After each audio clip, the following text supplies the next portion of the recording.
Dando sequência, então, à nossa análise sobre energia solar, vamos falar um pouco mais de detalhes sobre as células fotovoltaicas, falar sobre expansão e custo. A gente, no final da aula passada, falamos que a célula nada mais é do que uma junção PN, portanto, um diodo, um diodo polarizado diretamente. A gente viu que, tecnicamente, um diodo polarizado diretamente teria, idealmente, uma tensão igual a zero, só que na vida real essa tensão é dada por uma equação e essa equação pode ser resolvida facilmente e a gente observa que tem uma tensão residual nos terminais do diodo, fazendo com que a representação equivalente do meu diodo pode ser dado por um diodo polarizado diretamente através de uma fonte de corrente, que seria a energia solar, e essa tensão residual vai e alimenta uma carga. Essa tensão nos terminais do diodo é uma tensão em corrente contínua. Em geral, essa carga ela será um inversor que vai colocar a tensão em corrente alternada novamente para o sistema residencial, por exemplo.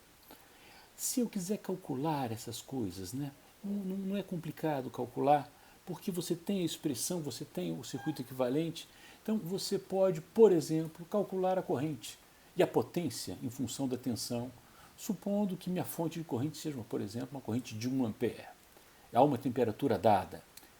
Aí a característica, o gráfico I em função de V, I em ampere, V em volts, fica dado por essa curva azul.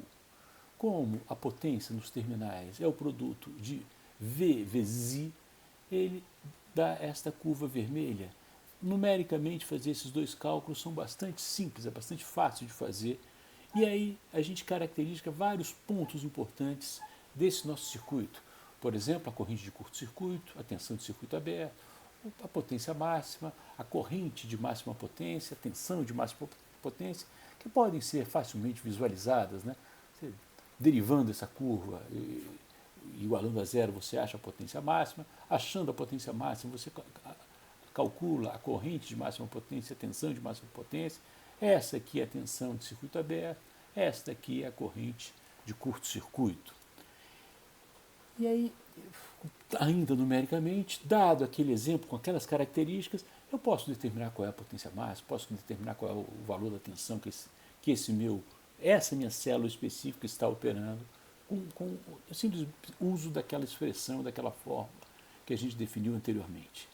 E aí temos que ver que a característica, a corrente que entra no meu diodo polarizado diretamente é função da radiação solar.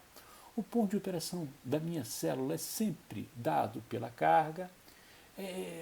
Tem uma grande influência a temperatura na minha tensão de circuito aberto.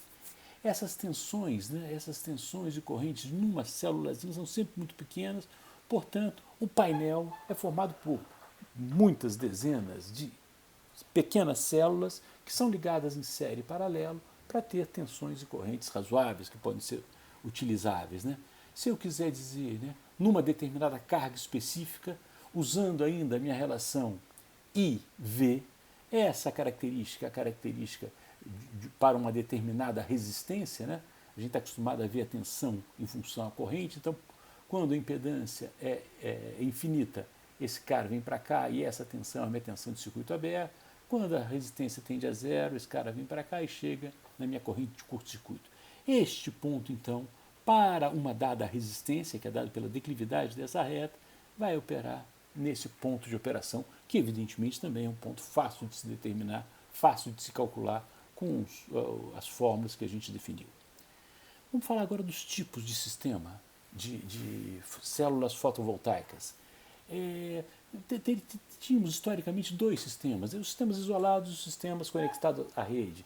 Os sistemas isolados são aqueles que alimentam uma determinada carga, que não estão ligados na rede, portanto, eles precisam de uma bateria. Você carrega a bateria e você usa a energia à noite. Quando você precisa de bateria, o teu sistema fica muito mais caro e esses sistemas são muito usados para alimentar cargas isoladas específicas. Agora, o grosso do sistema, o grosso da potência instalada no mundo são aqueles conectados à rede. Quando eu conecto o meu sistema solar à rede, a bateria, né, a, esse controle, né, a energia que eu vou precisar durante a noite, vai ser dada pela rede. Portanto, o grosso da potência instalada vai estar sempre ligado à rede, muito mais barato porque não precisa de bateria.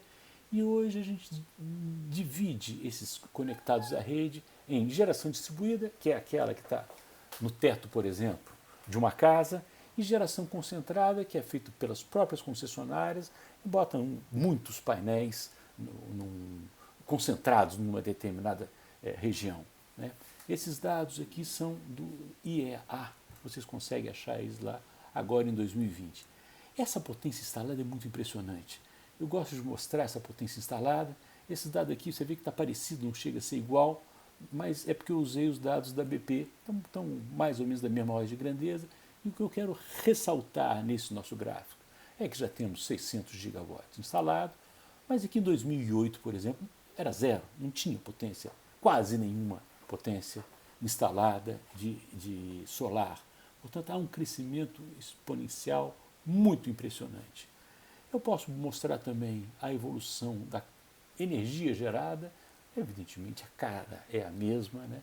Mas para chegar num ponto que é muito importante nessa análise da energia solar, que é exatamente o fator de capacidade. A gente observa que o fator de capacidade das minhas usinas, o fator de capacidade histórico, é da ordem de 12%. Agora, o fator de capacidade médio também não tem muito valor. O que interessa para a gente é o fator de capacidade dos locais específicos. E aí, quando a gente vai ver o local, usando aqueles países que a gente já está acostumado a usar, a gente vê a vantagem competitiva do Brasil em relação aos outros países. Né? Nosso fator de capacidade da energia solar no Brasil é da ordem de 20%. Nos Estados Unidos, 25%. Nos Estados Unidos, alguma coisa da ordem de 20%. E lá nos países da Europa, próximo de 10%. Na China também. E a China, vamos dizer, né, que é o maior consumidor de energia solar do mundo e é praticamente o único produtor. Ele que faz os painéis, é a China que exporta para o mundo inteiro os painéis solares. Com esta característica, né, a gente já viu isso aí antes, o cálculo da energia gerada, do valor da energia gerada, do preço da energia gerada, é diretamente influenciado pelo fator de capacidade. Então, se eu considero, por exemplo, todos os dados constantes, por exemplo, a potência instalada, $1.000 por quilowatt, a taxa de juros 6% ao ano, a mesma duração dos painéis e o fator de capacidade de cada um dos países, eu vou ter um custo da energia diferente para cada país. E aí esse gráfico mostra então que o custo da energia com aqueles dados, o custo da energia no Brasil, da energia eólica no Brasil, já é completamente competitivo. Né?